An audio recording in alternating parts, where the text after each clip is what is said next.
Hello, everyone. We're so happy to have you joining us today. I have a special guest today. But before I get into it, do you know why we're highlighting poets this month? This is Poetry Month. What?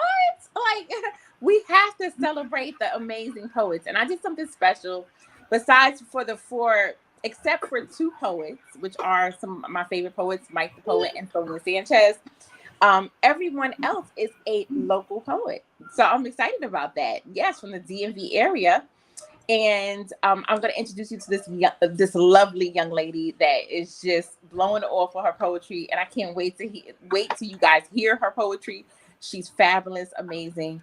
But listen, we got some great guests for Poetry Month. Poetry Month is such a special month, not only because I'm a poet and I celebrate poetry, right? I know most of you know me as a professor and writer of books, but poetry is my first love. My first two books were poetry books, so I love poetry. I am a poet by nature.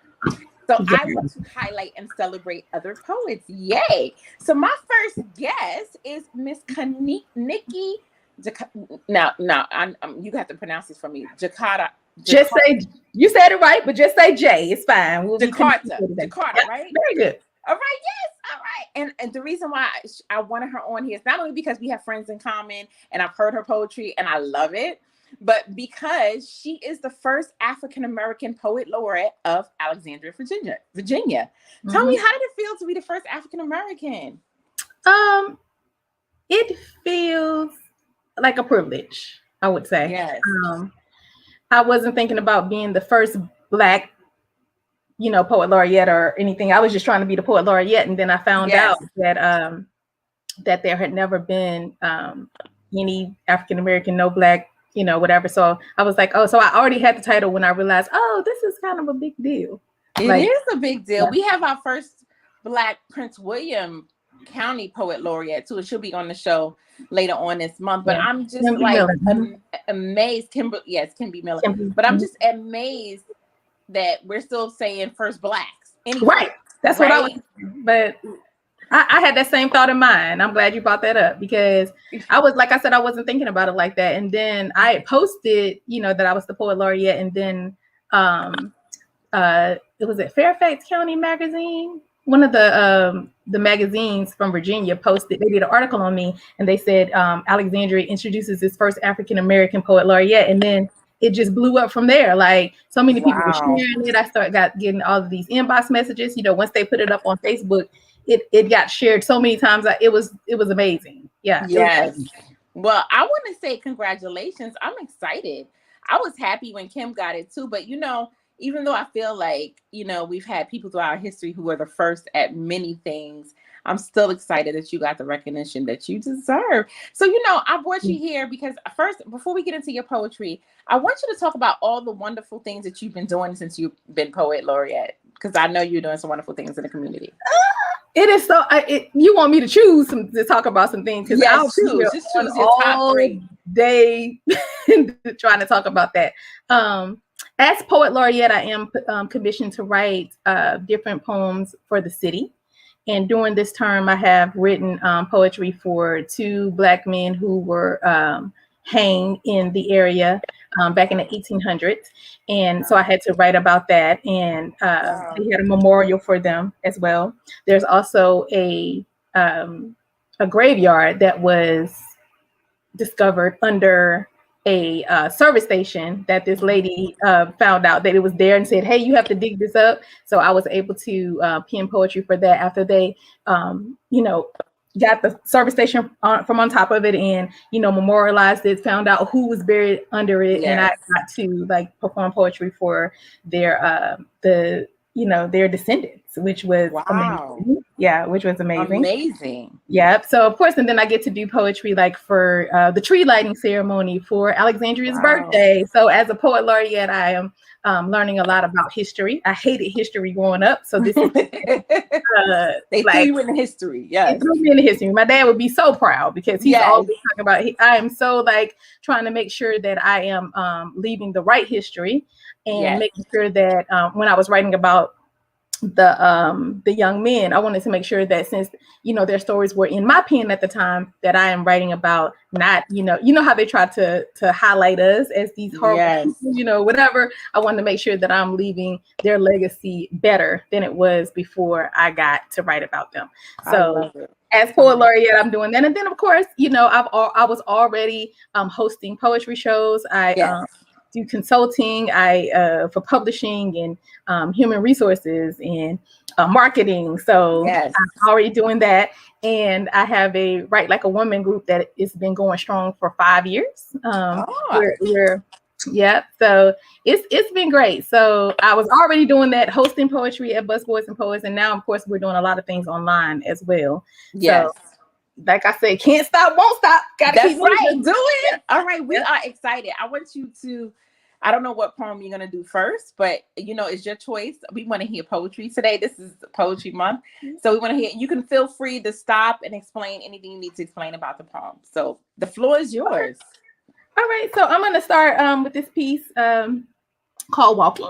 I had found a little piece of this poem that I apparently was writing and didn't know where I was going with it. So I had written just the top part about the child, and then I was able to finish it later and put it in my book. So nice. I'm gonna start with this. And you got to tell us about your book after this, so we'll definitely get that information.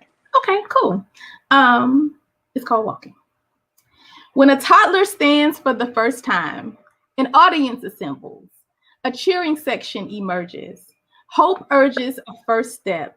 Hands reach towards her in case she needs help. We all know that she can do it.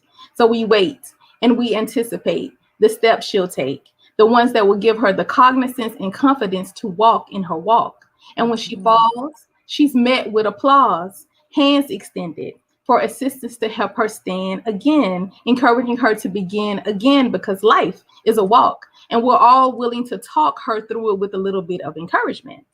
But when an adult stands for the first time, an audience of naysayers assembles, awaiting a downfall, an assembly of onlookers, no hands extended, only fingers pointed in the wrong direction, no compassion, no affection, but life is a walk. And some people are afraid to get left in the steps of the past. See, sometimes we have to make our own paths, nothing leading the way but determination and hope, walking a tightrope of the unexpected, swallowing rejections like a horse pill. But you can't stand still, not if you want to live, not if you want to make life for a living, not if you're willing to take a chance on yourself. See, sometimes you have to encourage yourself. Sometimes there'll be no one there to help you but you. Sometimes you have to be your own cheerleader, your own leader, your own boss, whatever it costs. Sometimes you have to go broke to be enriched, to be whole, to mold yourself into yourself. And with God's help, anything, no, everything is possible. Yes. I love it. It's such an encouraging, and it's so true, because as an adult, we give more, we're still in this process of learning, even as adults, but it's always some naysayers, and that's so true. I love that. It is. And that's why I definitely wanted to put it in there, and talk about, using life, as a walk. Cause how people always like, this is my walk, Yes. I definitely wanted to say that, because you have to keep moving. And like I said, in life, sometimes there's no one there to encourage you. It's somebody that they don't understand your walk. They're not going to encourage it. And they're going to be like, well, they're thinking it's not going to work. So that's right. I love it. Yes. So let's see. Another poem? Yes, please. Okay. So this book is a book of short stories and poems. Okay, great. Everybody's like, what? I named it Alabama Girl, Virginia Woman. I was like, show it. Yes. Yeah. Okay. So everybody's like, what does that mean? They're looking for the deeper meaning. Basically, it means that when I was born, I was in Alabama. This is me being a little girl.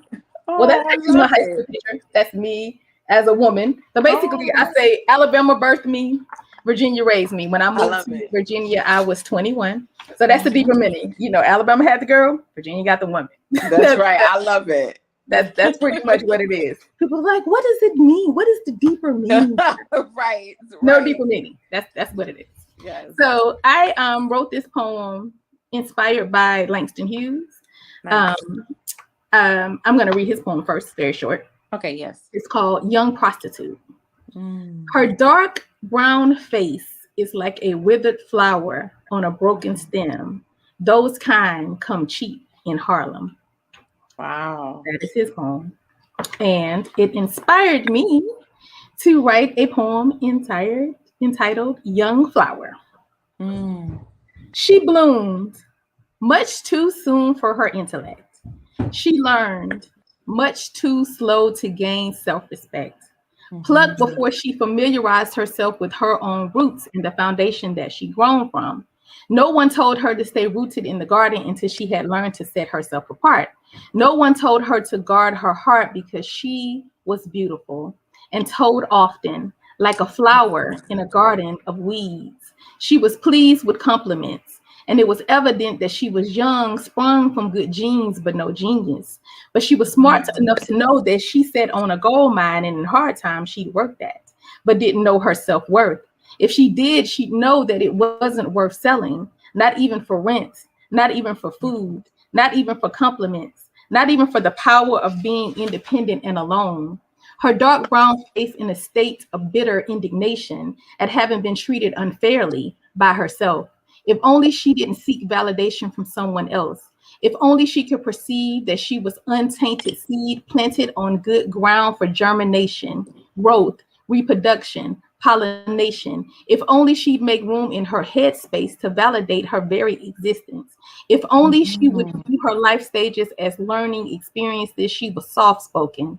She was unbroken, buried in her own darkness. If only someone would tell her, young lady, give yourself a new title because you're so entitled. Young lady, it may seem like you're buried in this darkness, but you were planted here, so your roots are here. All you have to do is bloom again. I love it. Oh, that's so Thank powerful. You know, that reminds me of when I'm a Jill Scott lover, and she's also a poet, and she did this poem called Big, and how people were making fun of her because the girl was so big, but everything was big about her heart, and people were taking advantage of her. So that was so powerful because, Langston Hughes, I love him anyway, but that speaks to the matter of knowing who you are, and knowing your self-worth. Yeah, and sometimes knowing that's what between your going legs back to the roots, going back to your roots. You know what I mean? Sometimes, like I said, your roots are here. Just bloom again. Sometimes you have to start over. Sometimes, and it's great if you start over.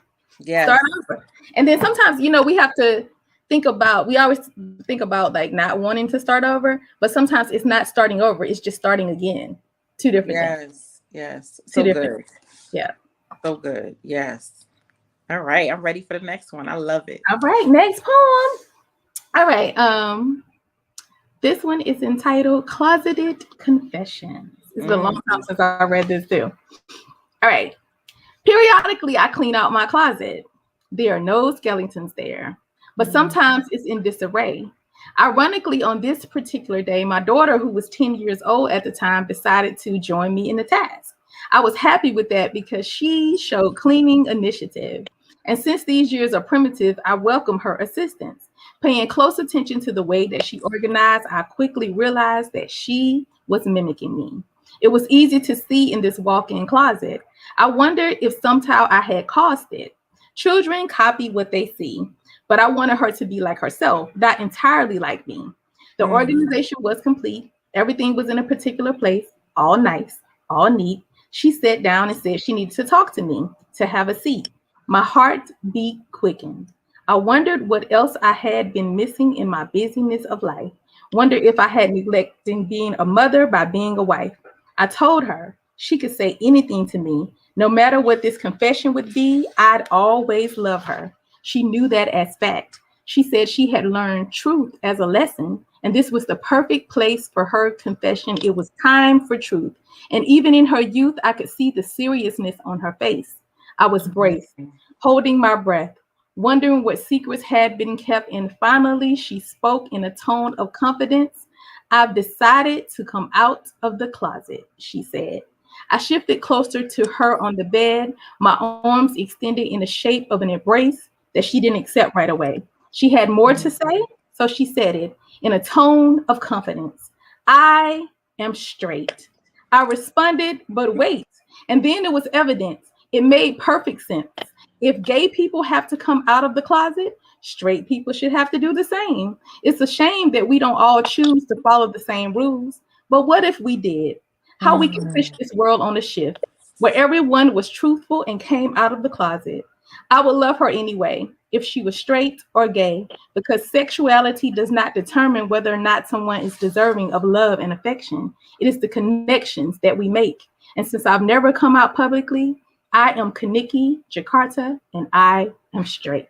I hope you still love me. Oh, I love that.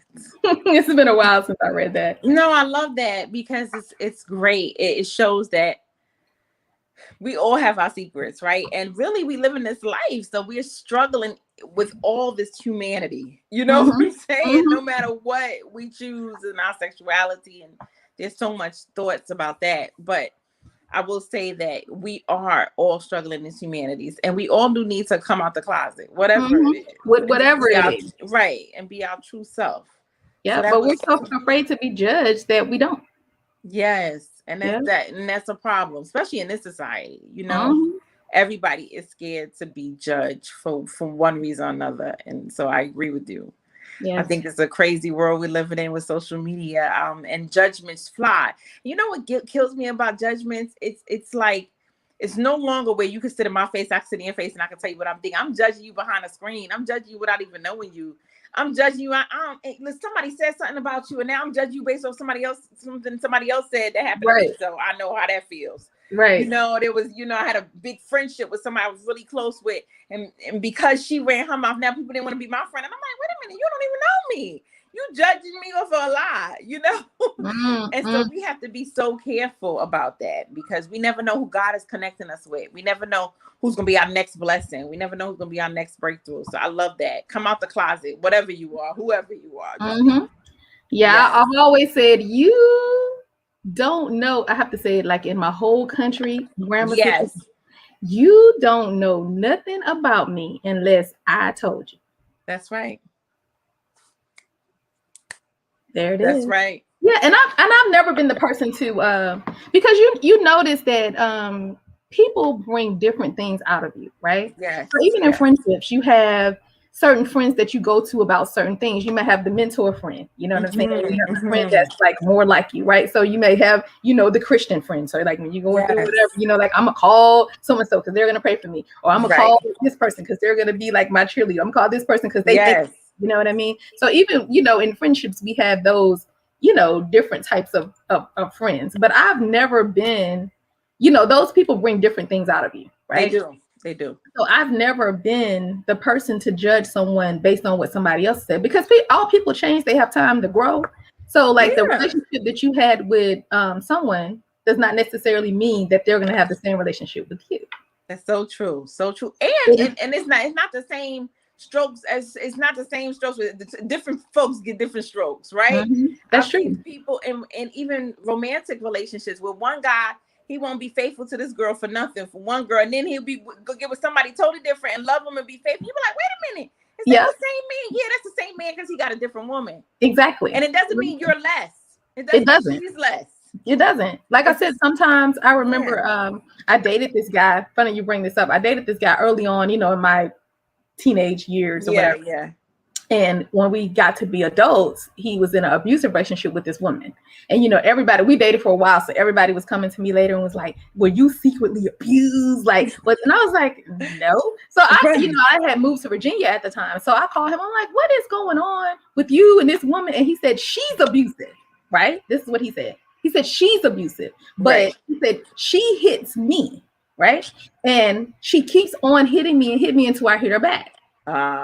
But of course, everybody is looking at him. The man, right? The man. He said, it's not me. And it's like something that she brings out of him. But I was never an abusive person. So that never, and he said, I was never like this before. And I said, well, he didn't have to. It was a toxic relationship for you. You need to get out of it. Because I'm calling him like, what? Because he was nothing but sweet to me. So what Right. is going on with you and this person? Like, why is it abuse? Yeah. Am I seeing your representative, or is this Yeah. something else going on? He literally said she's abusive. Yes.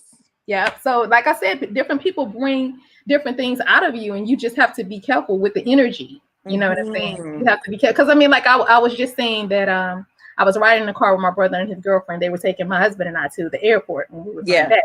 And there was something on the radio that was, you know, like something sad. And I said, change the radio. I can't remember what it was. I said, change the station, because I don't want to hear about it. Right. Because I'm going to be sad. So I don't want to hear it. I said, if you notice when you talk to people, like you compare like what's going on with you. So if I say, you know, girl, my head hurt. You was like, my head was hurting yesterday. And I know what it's like. You know what I'm saying? So now you're you're talking about that. So like you're going to say we want to relate to other people. So you're going to relate to me in the sadness or the negativity that I'm in. So you're not even having a bad day, but I'm calling you. It's the energy. That's what I'm saying. And that negative energy, the sadness, the grief, all that carries such weight. And sometimes it's very difficult to get, you know, out of that. So you have to like train yourself, be careful of the conversation that you have, and then make sure that, you know, you're giving, you know, positives back. You know, I know my friend called me. She was like, I'm having a bad day. I was like, you know, I kept shooting positive back. She said, that's right. You're not going to let me have this bad day. Nope. That's right. Nope. Matter of fact, no, I think that we need to do that for one another. I have friends like that too. Like, I mean, we have girlfriends in common. So, you know, some of my friends, but they like, we ain't let you have a bad day. Let's go out. Let's go get some, what we need to do. What we need to do to shake this up out of you. I never forget one of our friends in common. I was like all depressed over a breakup. And I mean, by the time I left, I didn't even remember I had broke up. By the time I left, that didn't have me in tears. You probably know which one of friends that was. She was like, Shalane, you was gonna be with him anyway. Just just drink this wine and get over this thing. Okay. Okay. All right. And when I thought about it, I'm like, she right. You know what I'm saying? So you need friends and people, and that's what I've been surrounding myself with too in the last couple of years, that will pull you out of that negative space, you know, and will hold you accountable to your stuff too, you know, and that's important also. So I totally feel that. All right, I'm ready for another poem. Yes. Okay, child. Let me see. Let me see what I gotta follow that up with, because I know, right? We had a whole conversation. We having a whole girlfriend moment, and yes, I love that. But it's good. Let me see. I got a haiku. Yes, I love haikus. Haiku. Okay, this haiku is dedicated to friends who battle with having the same type of friends that they are. Title: Friend Definition. Want a friend, be one, but there's no guarantee that friend will be one. Because you know, sometimes you're being the example of friendship for someone else. That's so true. That is so true. That's good. All right, let me see. I'm gonna give you a KaNikki quote, and then I'll give you another poem of something. Let's see. Okay, great. All right, KaNikki quote. Yes. People that know that you believe in God will try to use the name of God to get what they want in the name of themselves. Ooh, that's good. Yes, KaNikki. I mean, can I just swallow that for a minute? Do it. That's so good. Because it's so true. Yeah. Oh my God. That was a lot right there. Yeah. And I do hate when they do that. You know? Be careful. Yes, I love that song. Try me. Don't try me. Try Jesus. Okay. That's try Jesus, okay? Try Jesus. Try Jesus. Don't try me. Okay? Jesus is the one, okay? I still got a little Brooklyn up in me. You know what I'm saying? I don't know what might come out, you know? Yes. I might have to ask Jesus for forgiveness later, you know? Yes. Yes, I love that. That was so powerful. Okay, let's see. Let's read something a little bit more simple. Okay, this is a mirror talk. Okay, great. See something nice. See something beautiful. Don't see things that need improving. Notice the good things first. See your self-worth. Tell me I'm priceless. Don't sell me short. Don't sell me at all. Remember that I don't have to stay down even when I fall. Put me first. See what God meant for good. Explain myself again when I'm misunderstood. See my dreams become reality. See it with anticipation. Make these words a manifestation. Love yourself. Do it today. Say what you mean what you say. Be a good person. Be a good friend. Even if you fail, live tomorrow to try again. Don't be ashamed to laugh aloud. Don't be ashamed to cry. Remember that nothing beats a failure but a person willing to try. Remember that even in the darkness that you already know today, you already know the way. Don't wait for tomorrow. Do it today. Remember not to be selfish, but to do something for yourself. Put your needs ahead of anyone else. Now this may sound selfish, but remember this to be true. You can't do anything for anyone if there is no more you. Ooh, Girl, girl. I read this to the young women. You know, But you know what? The older women need it too. they do. They do. That's why I read it because it's so true. It's You so know, true. yeah, you have to, we are such giving. Oh my God. And I'm a giver process. by nature. Like it's who I am. You know what I'm saying? That's got me in trouble at times. And I learned when you give, you got to give for your heart so that way you don't look for nothing back. When I give out of my heart. And if it don't come back, I know God got me. I know the blessing is coming. I never look to receive. It's always gonna come back. Mm-hmm. Yes. It always comes back. But my dad told me that when you do things, you're looking for everything has karma. So you're gonna get it back. Yes. Everything that you put out is gonna get back, whether it's the good or the bad, right? Mm-hmm. But we're looking for it to come from the same person. And it's not. See, that's what you have to realize. When you put it out, that's good. You know what I'm saying? It comes back to you, but not than likely not from the same person. If it's your best friend, your husband, your boo thing, your mama, you know what I'm saying? It might come back from the same person, but it's very seldom that it gets you get it from the same person. Yeah, so it's still reciprocity, but it's not coming from the same person. Yes, I love that. And I believe in that. I believe that God set up that system of karma, which you put out into the atmosphere, you get back, negative or positive.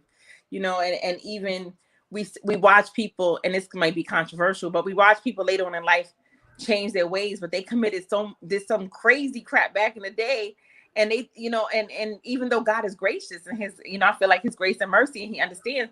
I also feel like some things you just got to go through. Mm-hmm. I mean, it's part of the seeds that you've sown. So I'm always now, especially a later part of my life, like God, let me sow good seeds, so that way I can good harvest now. Yes, I want to harvest good. I don't want any negativity, any hate, any old feelings, any hurt to be lingering, and bringing bad energy. So that's important for me.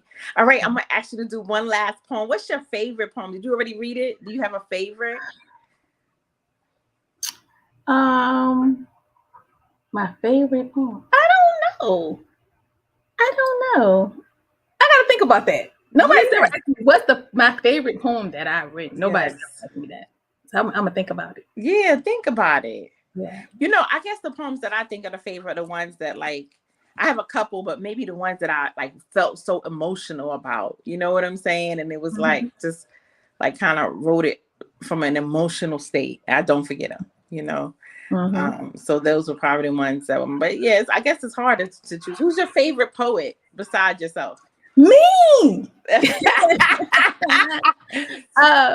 I love Nikki Giovanni. I was actually me too. I just played that for my class today. I teach African American literature. Wow. And today we're on poetry. So I did Amadi Bakata for them, and we did some June Jordan and some Audre Lorde. And today we did some Nikki Giovanni, and they loved it. They love her voice. Yes. And she did this poem called Ego that they really liked, and a couple of other. That's so funny. Somebody just mentioned that the ego tripping to me. Ego tripping is one. But I got to reply back too. I'm glad you said that because somebody sent me an email about that. In another interview I had last weekend, I was talking about how it was named after Nikki Giovanni, and they had never heard of Nikki Giovanni. And then when they went to class, it was like, we're reading Nikki Giovanni. Ego tripping. Maybe they was in my class. Maybe they was in my class. Maybe they was in your class. I don't know. That's possible. Yes, I love Nikki Giovanni. I mean, how could you not? She's awesome. And she had another poem she wrote about her mother, like when her mother was lonely after her father died. That was moving. I love, and I did something different with my students. Instead of just reading it, we watched a lot of the visual where they actually read it, and they were like, wow. They were taken aback by how powerful it was, Right. So, that's why I love when you do Busboys and Poets, because you know, poetry is life. You know, it's alive. Nothing about it is dead. So I love that. All right, so you got another poem for us? Anything you want to? Your last poem? So I'm gonna read this poem. I did I had a fellowship, and I did. I actually ended up being a film because we couldn't come outside. It was supposed to be like a couple of events, but it ended up being a film because of COVID, which it turned out beautiful. Oh, nice. I did it. So we were talking about, this is what made me think about it. We were talking about you having a harvest. And then I thought about, because I named the piece Harvesting a Legacy. So it is about the history of people in Alexandria and the history of us, because I wanted to write about the water and thinking about, like, you know, the song Wade in the Water. So I thought about that. And then I thought about how a lot of Black people don't swim. So I did an entire post on Facebook to find out. And I have all of this. This is probably be in the book that I do after. I'm going to do my whole becoming book about being the first Black poet laureate. Yes. You know, after, because I have a year left in this term. So I'll probably do a book about this and talk about all of this stuff. So I gathered up all this information about why Black people don't swim, and then I came up with this piece, and it is called Awaiting. Okay, and Harvesting a Legacy is, I have it on my YouTube channel. It's on YouTube, so you can look it up and look the film up later. Okay. All right, great. Yeah. All right. Many Black people that I know are afraid of the ocean. Not the textbook definition of feeling fear, but those who draw near are only willing to wade. They are afraid to make waves in a history that may sweep them away into an undercurrent of history repeating itself, because screaming help didn't help our ancestors. In fact, the wading in the water was a way to wash away a human scent, to leave dogs' noses no evidence of them being there. A passageway to freedom, calling their names so quietly only a soul could hear. To draw near to that history is a stirring in our bones, an undertone that we put on mute to silence what was never right. Sometimes to win a fight, you get out of sight and you yearn to be seen beyond the horizon, farther than the possible limit of sight, beyond what was able to foresee. So in this time, there will be no repeat of history. We know where we came from. We know the destinations. No more plantations. We're on a staycation for the duration of our own imagination. We move in fascination like the flow of water. We are the sons and daughters of our forefathers who left traces of themselves through blood, sweat, and tears for years of painful yesterdays. Imagine being enslaved during a slave trade and thought of as a commodity, standing on docks, an auction block of people of African descent who didn't know the possibility of an escape in those days. But we were taught how to wade through labors, legacies, knowing how to bob and weave, knitting together stories of unity, a compass pointing in all directions of a lifeline in Negro spirituals. While peering through church windows, we are stained glass of colorful exterior of a painful past. They called our neighborhood the bottom. 8 miles from the Potomac River, where Black people were free, built our own homes and called it a commodity. Yet many Black people that I know have a fear of the ocean. But in their daily motions, they move through history like the flow of water, absorbing over, above, under, and around a railroad and an underground to freedom. It's not that we don't know how to swim. We can propel our bodies through water using our limbs. It's that deep down we know that our ancestors didn't swim for pleasure in those days. It's not that we are afraid. It's that we'd rather move through our lives like the flow of water and wade. Wow, I love that. Thank you. Oh my God, that is so deep with history. You know, I can't swim either. I promised myself I would learn how to swim. I've been promising myself for the last 5 years I was gonna learn how to swim, but I really gotta do it, because I'm always traveling and always in somebody's water and always in somebody's boat. And I'm like, no, I can't be out here not how to swim. Yes. I'm so adventurous, but I didn't even think about that. It gave me a deeper meaning of, you know, and I love the symbolic notion in there of why Black people don't learn how to swim, you know, because we've been waiting. I love that idea of just making it, you know, like making, we've been riding the waves, you know, for a minute. A long time. Yes.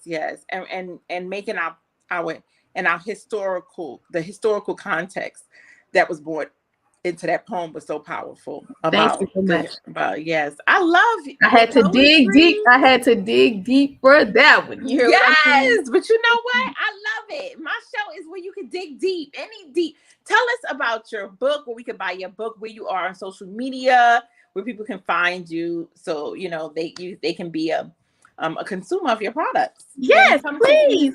Be a consumer of my product, of my workshops, of what else do I have? Events and right? Yeah.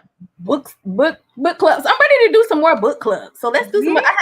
I have 3 novels, and I'm getting ready to write. They're a series, so I'm getting ready to write the 4th. Oh, nice. I have a poetry collection. I did a co-writing project last year that I'm very proud of. It's called The Ultimate Guide to Self-Healing Volume 2. They're all on my website, KaNikkiJ.com. You go to KaNikkiJ.com. I'm KaNikki J on all social media except Instagram. I'm KaNikki_J because somebody had KaNikki J already. No, they didn't. I'm like, it's only one KaNikki J. I don't know. That's right. But I don't know. So yeah. So that's where I'll you put the website on the link, so that way somebody can just click on that and find out where you're going to be, what you're doing. It's excellent. Any other, like, I know you have a whole bunch of events coming up. I'm excited about it. I do. Friday, the young lady, I was just talking about the book, the young lady who is the founder of all of these ultimate guides to self-healing, Laura DeFranco, and I were presenting an event, and you should come on back to poetry. You should come. It's Friday at 7:30 on April the 9th. We're doing Open Mics and Spotlights. Oh my yes, gosh. Open Mics and Spotlights is going to be on Zoom. We've been doing it for a year now. Nice. So you definitely should come to that. And then I have what's after that? Oh, I'm going back live. Busboys is doing events the entire month of April for National Poetry Month. Every Saturday they're calling it Poetry on the Patio. Oh. So we're doing live. So we'll be there. It's outside. Okay, so I want to come to one of those. Probably the one that I am hosting is on the 17th. It's at 5 o'clock. It's the only Virginia location. So if you look up Busboys and Poets, you look for Virginia. Okay. It's the only one on the 17th. Nice. Poetry on the Patio. I love it. Poetry on the Patio. And then I'm doing I'm doing a KaNikki Harmony event on Instagram if you want to be at home and do it. And my workshop sold out this month. Yeah. So, well, that's a good thing, girl. We celebrate you. It is overfull. I was like, yeah. So I mean, my workshops are awesome. They always sell out, and they tell other people. So it is great. That means that the workshops are wonderful, because it wouldn't sell out if they weren't good, right? And word of mouth is everything. So I'm so excited. I'm gonna make sure you be in one of these workshops. Yes, girl, give me the Write Like a Woman one, because I want you to be like, you want to get back into poetry. So I definitely want you to like mingle with some some new people. I feel like I've been under a rock since I've been here. Sometimes you feel like nothing's like New York, but you got to make your way wherever you go. And I learned that lesson. And then after COVID, I was like, I got to get back to the things I used to do that I loved. Exactly. So, I mean, I remember going to the New York Cafe in New York, and that meant so much to me, and performing. Wow. And I just got out of it. So you're gonna help me get back into it. I'm gonna just inundate you with all the things, like, you coming to this? Yes, I'm coming. And then, like, of course, like, since we are Sin and sharing with me, yes, Sin and sharing wherever y'all are, we going together. We all going together. That's what I'm saying. Because definitely because it's virtual. So we good. Yes. We're ready to get back to our social life. Definitely. And I'm still, after this is over, people have been trying to get me to go live, with the workshop, especially. People's like, can you stream it? Because I have a group on Facebook, and I always would say no, because I was like, this is a safe space. You have to be here, blah, blah, blah. But I see that it's also a safe space online. I do it on Zoom. You know what I mean? So I'm definitely going to still keep it on Zoom, even though we're going back live too. I'm going to definitely do that so that people can still come all over. I'm all over. Yeah. Yeah. I love it. Thank you so much, KaNikki. I really appreciate you being my guest, my first poetry guest. Yes. Yes. And I will be watching all month. Yes, because I got some amazing people. You know some of those people. Yeah. I sent the flyer up today, so I said I'm gonna be watching all month. Yes, we're gonna have some great people for Poetry Month. I'm gonna close with one of my poems. Yay! Hey! All right. You had me thinking of I want to just talk about generations. Some of the poems. It's called Generations. This is from my book Relive, poetry book called Relive. Beautiful. Who did that artwork? I think I got one of my friends to do it. Actually, I It's don't. beautiful. Yeah, Relive. Wow. Basically, written in a time when I was going through the worst time of my life, and I was like, God, I feel like I'm dying, and He said, well, get up and relive because Mm.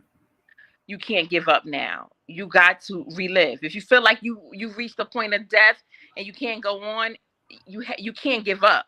What you can do is reinvent. You can relive, you can rediscover, but you can't give up. So, during this time, that's where relive came from. Wow. Sometimes you have to experience an emotional death, a spiritual death, death to be able to live. And I felt like after I grasped on to the hand of God or whatever gets you Mhm. through, I was able to actually relive, Wow. able to. Wow. So this poem actually came from that period. It's called Generations.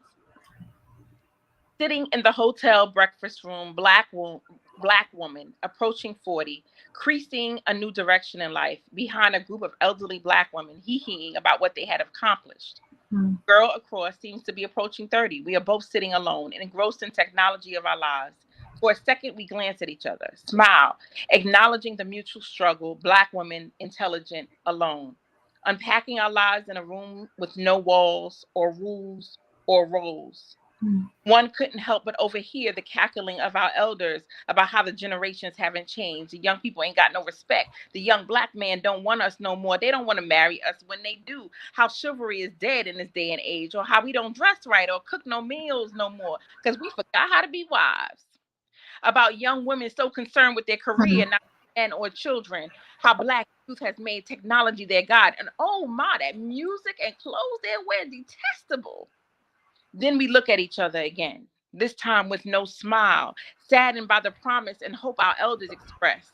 In today's black woman that belong to a generation when black boys live off their success and drive a powerful black women who have forgotten their worth because of loneliness and desperation, because like the boys, something inside of them has died. Black men look for beauty in standards of Europeans, and the black woman is left empty by the real housewives who were once hoes or mistresses that left their family broken as our men move on to the next best thing, whatever color that may be. Black women are left fighting for support and spousal rights, but most importantly, our dignity that ran away because building the black man we love sometimes broke us. Suffering in silent depression to uphold this title of strong black woman that some days we want to throw away when we are exposed as the weakest link. We can find a place to hide behind trees and beautiful children, encouraging words from a real sister or brother, and fake sisterhoods reminding us that we must always be one step ahead, one outfit better. We refuse to shed a tear. We forsake our psychologist bills that do not always heal the pain, only allow us to cope. Mm. Here we are the educated, but still grossly underpaid, underrepresented, undervalued, even among our own. And I think of my sister friend Sonia Sanchez, women who have encouraged me in life, my aunt Karen, Priscilla Story, Karen Sweet and Patricia Gary, Shawanda Riley, and Martha Ginn are natural mentors of another race, but of pure hearts like Alice Oceans, Linda Mann, and mothers like Melissa Redmond and mine who would have offered an encouraging word or two regardless of what they thought to be broken or full of dysfunction, who would have given us a seat at their table to share a wisdom of two, allow us to share, to shed a tear, to fall with a, or allow a tear to fall with gentle reproach if needed, who would have dropped a seed of knowledge or experience or love or offered a prayer for a stranger they barely knew because they understand one moment can change a life. One word can change a mind. All generations need to lean on one another, to glean from what one has to give, to receive without judgment or cause or payment for services rendered. That all generations depend on one another for our legacies to be carried on, continued for the future generations to thrive. Wow. Wow. It does not seem like you've been away from poetry. You know, I wrote that poem actually, you know, being in a restaurant for real. You know, It sounded like a whole short story scene. I like the way that you said it in the beginning. So it's really good, and I love the shout outs in there as well. Yeah, like, you know, I was thank God I am the product of strong women, and not just Black strong women, but even women of all cultures and races that have loved me, right, and that have encouraged me.